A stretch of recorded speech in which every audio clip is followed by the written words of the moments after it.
Welcome back to our ongoing adventures in escaping from 2020.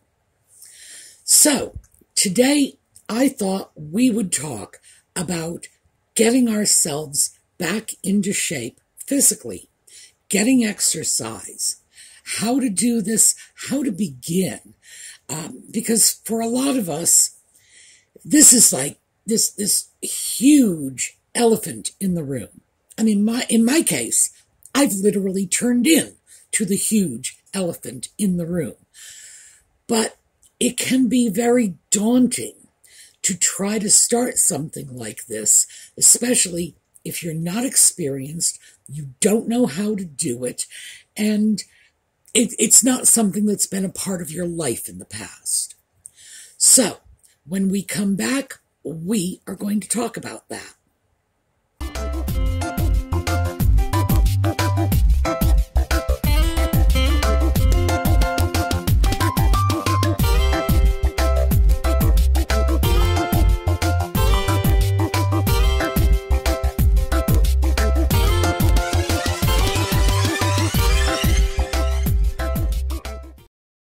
So when we start talking about exercise, a lot of us are going to sit back and say, Sue, you might as well put a gun to my head because this is just not going to happen.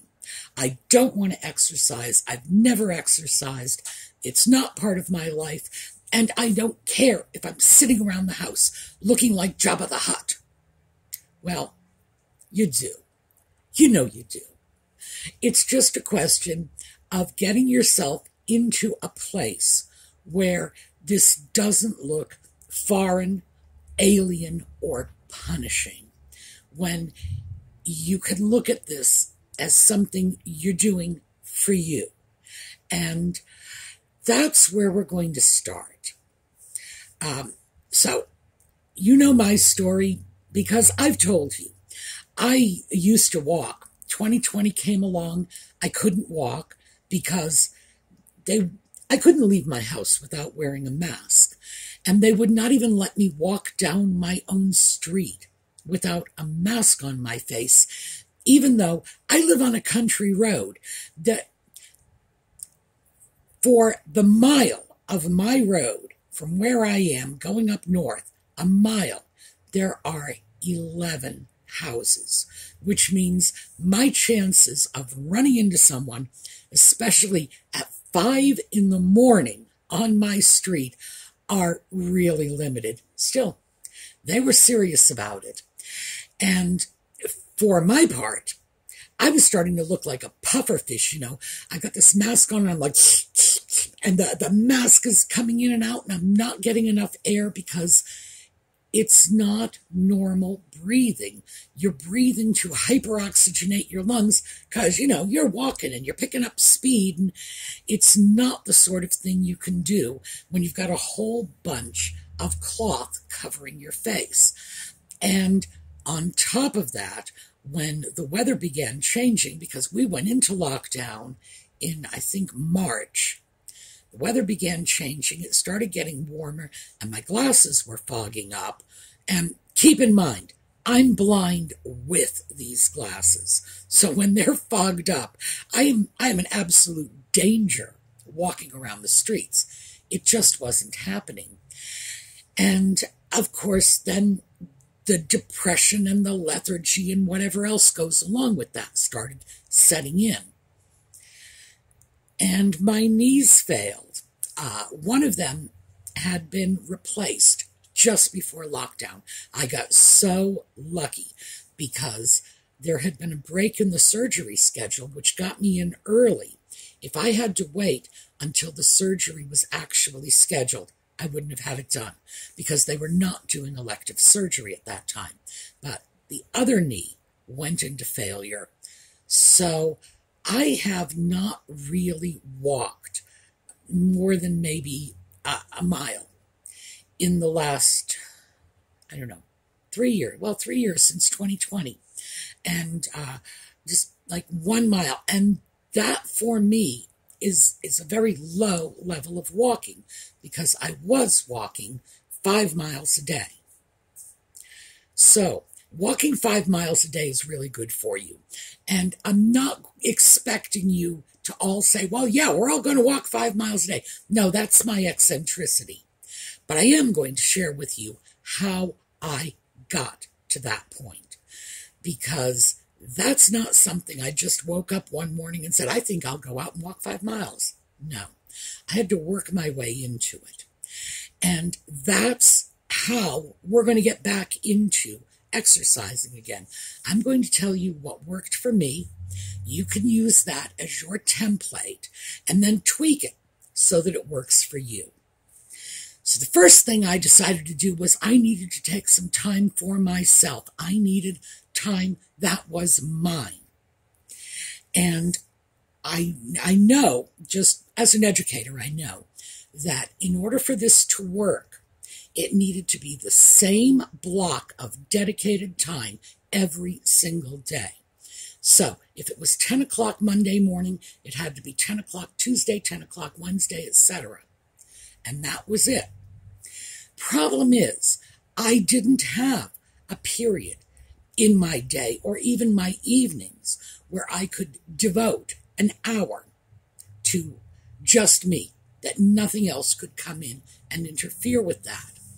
So I realized for me the thing that worked was taking that hour out of time that I already had budgeted for myself, and that was sleeping.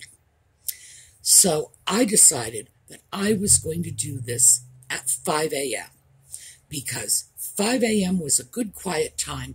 All it meant was that I had to set my alarm a little earlier and then go to bed a little earlier at night, or take a nap in the afternoon if I was tired. It turned out that going to bed a little earlier at night just worked out to be very comfortable for me. But when I started, I didn't know where that extra sleep time was going to come from. But what I did know was that extra sleep time didn't need to be specifically scheduled. The exercise time did. So that's how I started. It's like, I will get up at 4:30 every morning so I can get my butt out the door for 5 o'clock and start walking. And I started slowly. I started walking half a mile, and I'm in my own neighborhood. So when you're in your own neighborhood, you can just, measure it out, look it up on Google Maps, time your walk so you know what distance you're covering, get a Fitbit. There are 100 different ways to figure these things out. But for me, I know that up to the horse farm is half a mile. If I walk up there and back, I've walked a mile. That's simple. The other way, the railroad bridge is 1/4 of a mile. Walk there and back, I've walked half a mile. So that's how I started organizing it. I will walk to the railroad bridge for starters, and that'll be a half a mile. And then when I get good at that, we'll go to the horse farm. And eventually, I just walked around my little itty-bitty town, which, by the way, I can walk around in an hour. There's a nice little circuit that goes around my town, takes me about an hour to do it, and it's 3.5 miles. So, the thing that I learned in all of this is, in 1 hour, I walk, well, actually, it's 1 hour and 3 minutes. I walk 3.5 miles, and that's what I was shooting for initially. Walking at 5 in the morning was, believe it or not, safer for me than walking in the middle of the day. I would just put on reflective clothing and flashers, the same flashers I now stick on Audie's collar, so that, it's like I look like a police car from a distance. It's all red and blue lights, but there's very little traffic on the roads. And for me, it's not just a question of, do they see me? I need to see them. And it's an issue. So 5 in the morning, there was very little for me to watch out for, and very little in the way of traffic to watch out for me. So that is a time that worked. And I could keep that time just for me. And I had experimented. I had tried the evenings. That was my first efforts were at 8 o'clock at night. Did not work for me at all. I found that at the end of the day, I was tired, and I would get lightheaded when I would go walking. And I stopped and switched over to the mornings when I was out walking, got lightheaded, and actually had to grab a phone pole because I thought I was going to faint. Well, this isn't a plan, because you don't ever want to put yourself at risk like that. To this day, I still have no idea why that happened, but it scared me into changing my pattern. So that's what I'm sharing with you. That is how I came to decide that 5 a.m. was a really good time for me. Nothing is going on at 5 a.m. Nobody needs me at 5 in the morning. Even Audie doesn't. He'll sleep. He will actually let me have 5 in the morning time to myself. So that's what worked for me. Something different may work for you. And the reason I'm sharing this all with you is because I want you to see that it's a process. I had abortive starts, and it took a while to find out what worked. And I did not start off walking 3.5 miles. Did not happen. Small little baby steps. One of the things about walking outdoors is that although I have no problem walking in the winter, in the summer, it can be 12 degrees. I got no problem walking in that. Some people do. Some people just can't bear to be out when it's that cold, but I'm fine with it. That worked for me. What I can't do is I can't walk in the pouring rain or the snow. So I had to come up with an alternative. And that alternative is one of the things I'm employing now, because my left knee is in free fall, so I'm really not able to walk out on the streets, because obviously if my knee gives out, I don't want to be, falling over on a public street in traffic and whatever. Certainly not at 5 in the morning when no one's there to help. So what I am doing now is I have pulled out my alternate walking routine.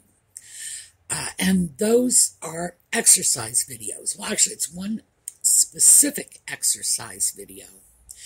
And this goes back to the 1980s. There is, because they're still doing this, there was a fitness trainer named Janklowicz, and he did fitness training for the Israeli army, and he had a television show back in the 1980s. So did his sister Audie. Now, I liked looking at Gil. I could look at that guy all day long. Even now, and he's my age, I could still look at that guy all day long. I mean, it was like looking at Jacqueline Lane. It's like fabulous. But the workouts I really liked were Audie's workouts. She, too, was a fitness trainer for the Israeli army, and her fitness routines were more oriented toward building strength and stamina. Now, in the video notes, I found 2 of her videos on YouTube, and I've got links in the video notes to her fitness videos. So, you want to check it out? Do it. And here's how I used the videos. This is back in the 80s when I first started this. Audie does a fitness routine that's based on marching. It's a military-based routine, so it's based on marching. If you can't do what she's doing, just march. If whatever else is going on, don't worry about it. Just march. And that's how I got through it back in the 80s. I would start off with, okay, I'm not going to do anything but march. I know how to do that. It's not going to confuse me. I'm not going to feel like I have to do jumping jacks or disco bunny stuff. No. Very soon, I was actually following along with the routine. But having that safe spot of I can just march was really, really helpful for me. Now, unfortunately, the marching and the bad knee, now I give myself an additional bit of safety space, which is I may have to sit down for a while. And if I do, I am still going to move my feet up and down and pretend I am marching, but I'm going to do my best to follow along. And the video that I have, that I work with, is an hour and 2 minutes. So it was almost exactly the same amount of time that it took me to walk 3.5 miles. So for me, that was the perfect rainy day walk substitute. And now it's something I'm using to try to get back into some semblance of fitness, so that when I do get the surgery scheduled and I do get the titanium in the knee and I can walk again, that I'll be able to do it. So, as I say, that is what worked for me. Now I realize that even marching is going to be a lot more than some of us can deal with. So I threw another link into the video notes. And this was a search I ran on YouTube. And I put the search in there, in the link. So if you click on that link, what's going to happen is you're going to bring up a search on YouTube that will give you video after video after video of exercise routines you can do while seated in a chair. Because I know for a lot of us, it's like, boy, getting up and marching is sort of like a pipe dream. It's like, now I got to work my way up to that. And for some of us, we're not going to be able to work our way up to that, no matter what we do. So I've thrown them in because these may be useful things to get you started. Now, going back to the exercise time, I always made sure that I had half an hour before I walked out the front door. I did not need half an hour. I could get up, go to the bathroom, throw some clothes on, and get out the door in less than half an hour. Just barely.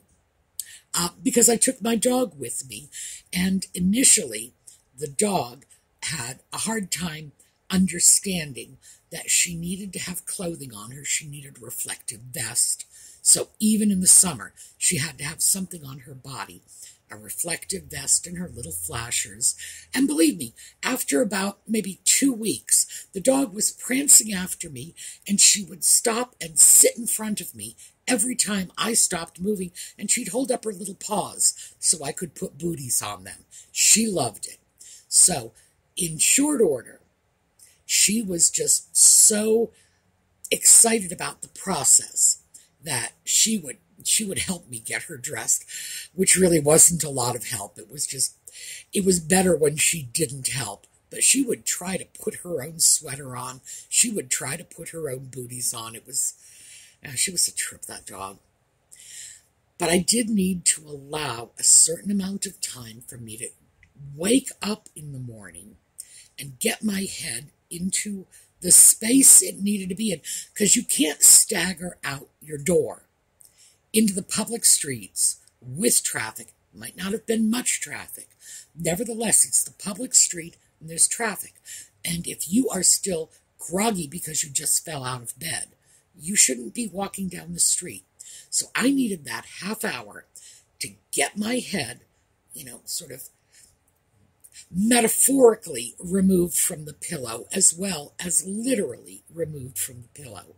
I needed to be alert enough to walk down the street safely. And as I say, the side benefit is it gave me time to get the dog ready and so on. But it was time I needed, and I built that in. So what I would like you to do is just give me 10 minutes a day for the month of April. That's it. Just 10 minutes. And if you have to take 5 of those minutes getting yourself mentally prepared to do a little physical work, so be it. In fact, if you have to take 9 of those minutes to get yourself mentally prepared, and the only physical activity is going to be 1 minute at the very end, that's fine. That's fine. Remember, baby steps. Nobody's judging. Nobody is installing a video camera in your home. Nobody is just going to stand over you with a clipboard and say, I can't believe look at you, you are a failure. No, it's not going to happen. It's the honor system here. So what I'd like is just 10 minutes. Just give me the same 10 minutes every day for the next 30 days and do something that is a structured exercise routine. And by that, I don't mean the stuff you ordinarily do. Oh, well, I'm going to go make the bed. No, that doesn't count. It's like a structured, dedicated fitness routine. It can be marching along with Audie. It can be doing very serious stuff along with Audie. By the way, her brother Gil's videos are on that same YouTube channel. So if you're already way ahead of the rest of us, there are some really good workout videos there, but these are not beginner workouts. They're not super advanced. It's like you do not have to be Arnold Schwarzenegger to do this. It's just that you have to be used to moving for a period of time. You have to be prepared to do a half an hour's worth of reasonably strenuous exercising every day to go on to videos like that. But I don't think most of us are there. I think for most of us, we need to start with Audie. And the videos that I've linked in the video notes are just a little over 20 minutes each. And this is a good start.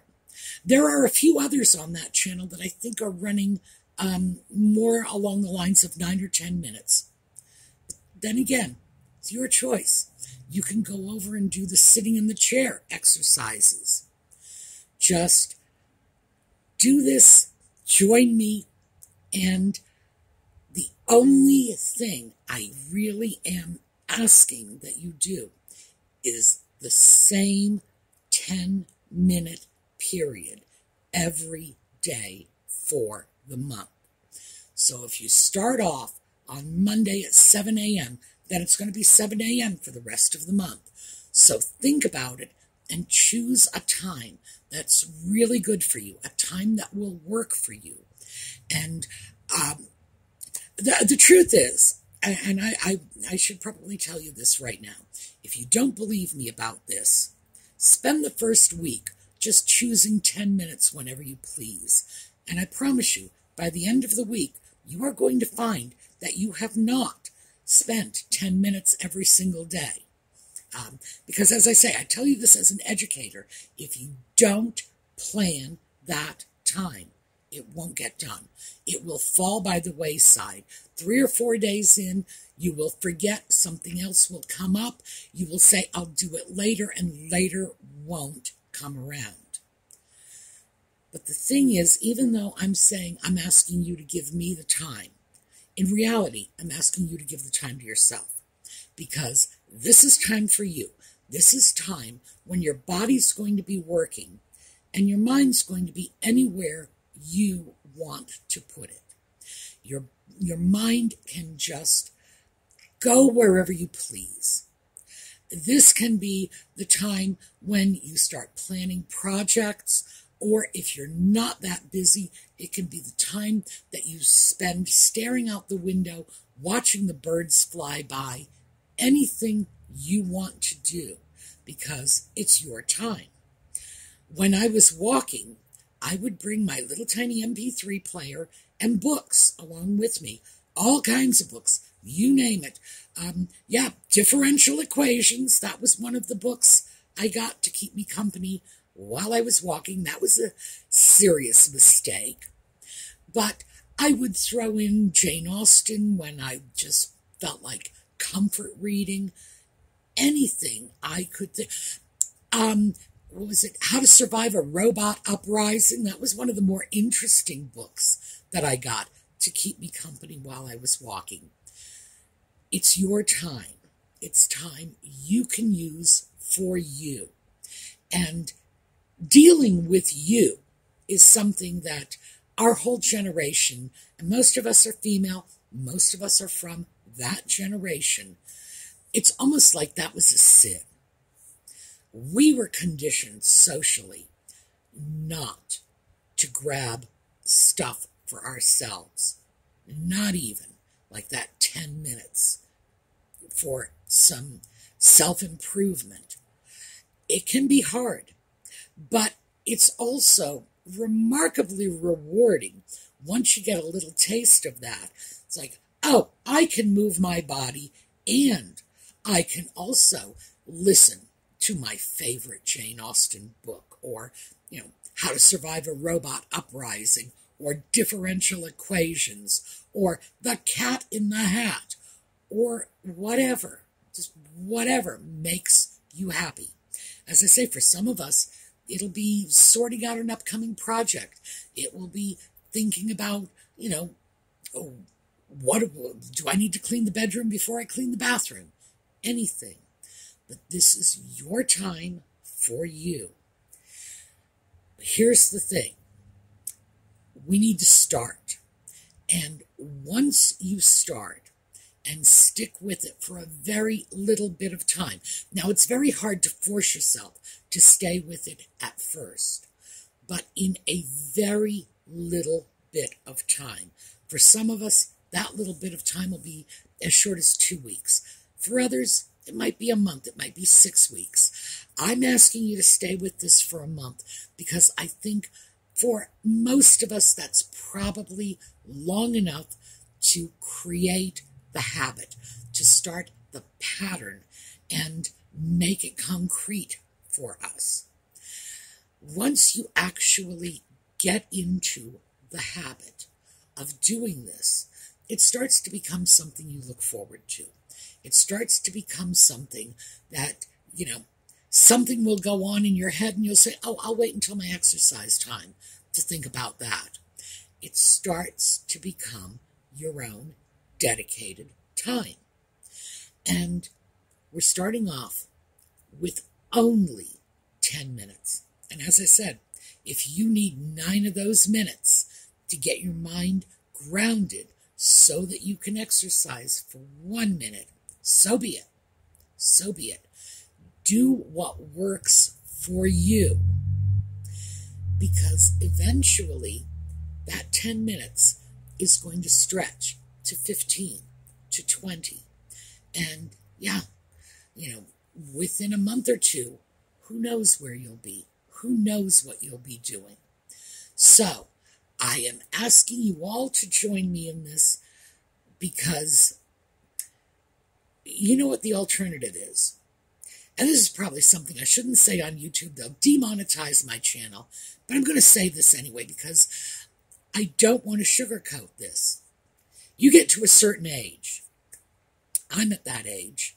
I know a lot of you are, and some of you are older than I am. You get to a certain age.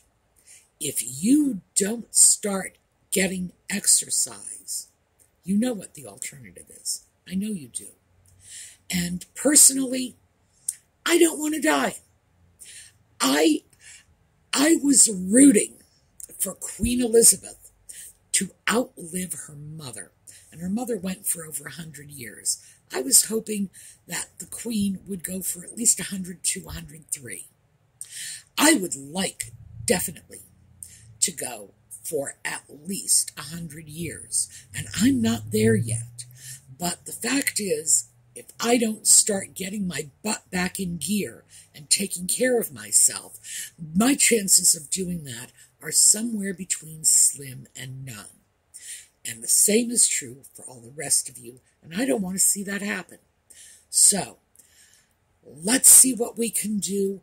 Let's get this started, and we will revisit this issue periodically. Meantime, check out the videos, and I just gave you Audie's videos because they're my personal favorites. There are so many workout videos on YouTube. They are available to you for free.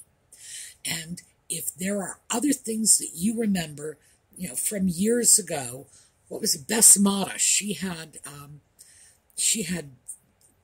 fitness videos. Jane Fonda had fitness videos. Angela Lansbury had fitness videos. Remember, most of these are still available, and because they're so out of date, they're going to be very inexpensive, sort of in the remnant bin on Amazon. Get what you like. Get what makes you happy. But let's get this started. All right, that is what I have for you today. We are going to take a look at a video on the way out. We will be back tomorrow. Have a terrific day, and let's get moving.